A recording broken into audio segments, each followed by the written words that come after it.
You cannot imagine how amazed I have been that I was selected for the 1999 Helen Keller Prize.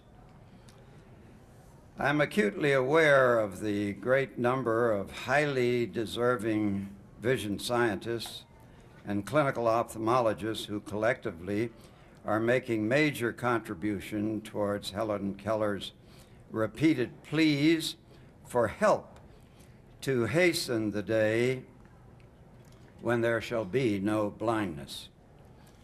But last year's laureate was Professor Norman Ashton, also an ophthalmic pathologist.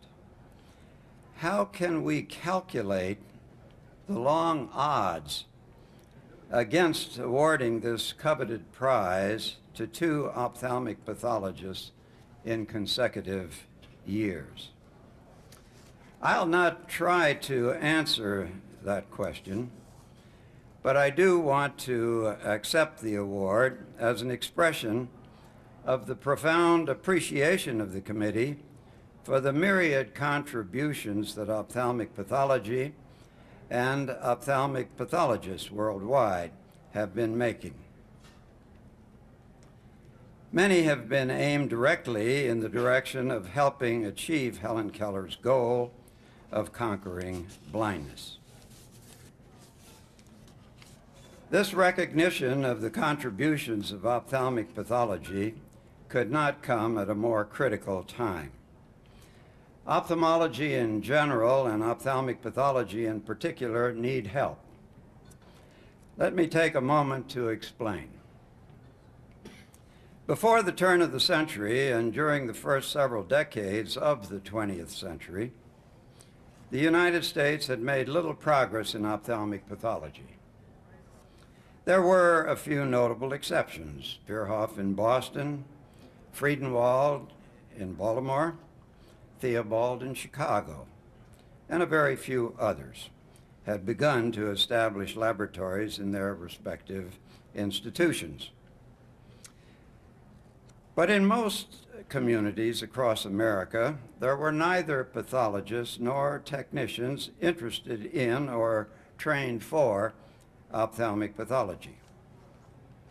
During the early decades of this century, ophthalmologists seeking the best training in ophthalmology often went to European centers of excellence, where they observed that all of these academic centers had active laboratories of ophthalmic pathology that were making major contributions in advancing ophthalmology.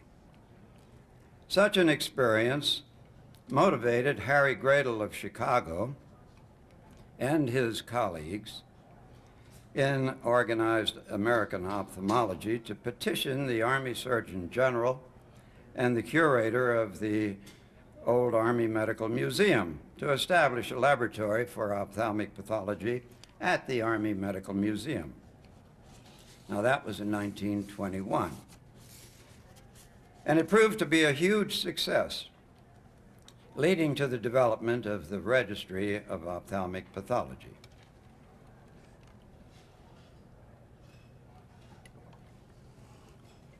Support for educational and research programs in ophthalmic pathology grew enormously after World War II, and especially during the 70s and 80s. Many private foundations, as well as the NIH, provided both individual training and research stipends, as well as institutional grants. Now the economic situation has deteriorated badly.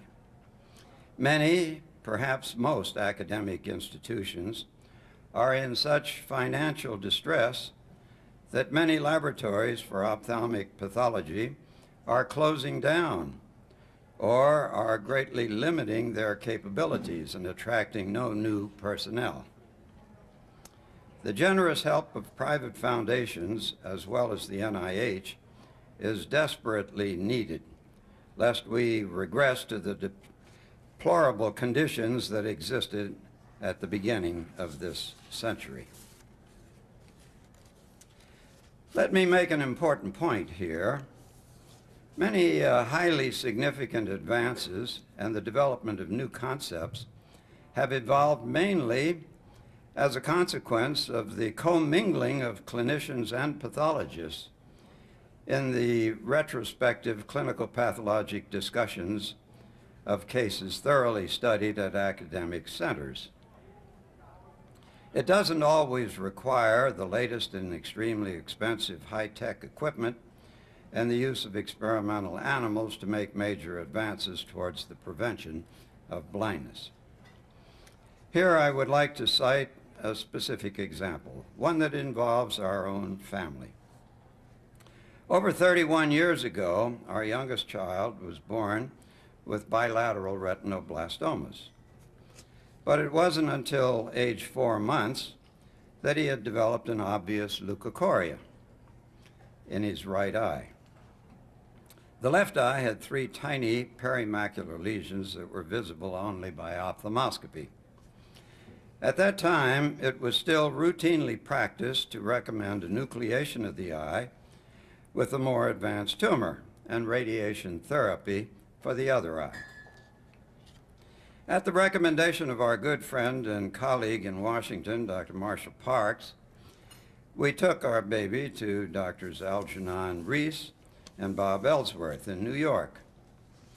While they agreed that it had been the traditional practice to enucleate the eye with a more advanced tumor, their clinical pathologic experience with such cases had led them to bilateral radiation therapy.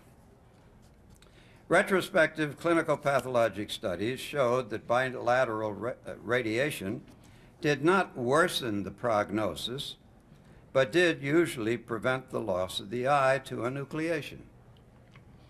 I'm very pleased to be able to tell you that we did follow the Reese-Ellsworth recommendation to have Larry treated by bilateral irradiation.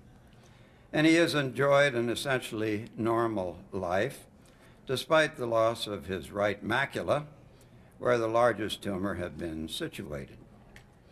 He's had good peripheral vision in that eye, as well as 20/30 vision in the fellow eye, which permitted him to do very well in school, including his college career, and also in his career, and furthermore, to engage in virtually all sports. Fortunately, Larry and his wife Ann have been able to join us for this very special occasion, and Larry has given me permission to point him out. Would you raise your hand? I checked out with Bob Morris whether it would be all right with him if I did that, and he thought for a moment. He said, give it the Helen Keller test. He said, whenever we have a decision to make, we say to ourselves, what would Helen Keller say if she were asked that question? And he said, there's no doubt in my mind. She said, yes, have Larry here.